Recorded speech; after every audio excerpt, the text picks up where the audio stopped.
And where I found community was online. There were a lot of Black women on YouTube back then that were trying to figure it out together. That's where you've seen a lot of our current influencers and even hair care brand makers kind of started on YouTube, where they were mixing their own products at home in their kitchen. And then someone liked it. And then next thing you know, they have a business. And so I'm Wow. out there trying different things.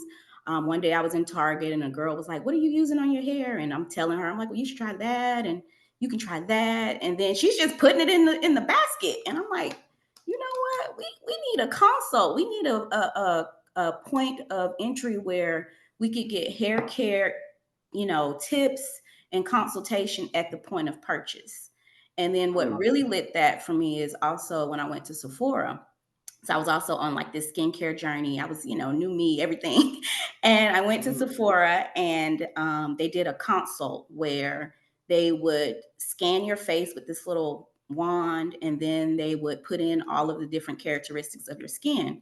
And in this system, you get back every product in Sephora that worked for your skin type as well as the color match for your skin. And that's very important for us Black girls. We don't play about making sure that our foundation matches. So I just was blown away from that technology.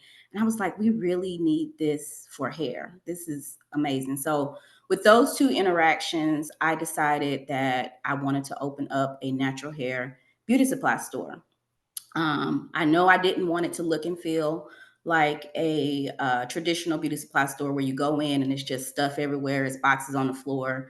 I wanted it to be more welcoming because when we're talking about natural hair, especially to a Black woman, that's such a big part of who she is and how she shows up every day.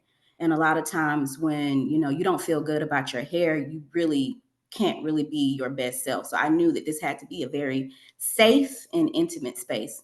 So I started to mm. research what was already out there. I looked at a couple of places in Texas that kind of did the boutique style. I visited some Black owned beauty supply stores here, also just Asian, the ones that I normally go to. And I just started making notes and paying attention to how they ran things. And so I started with the business plan.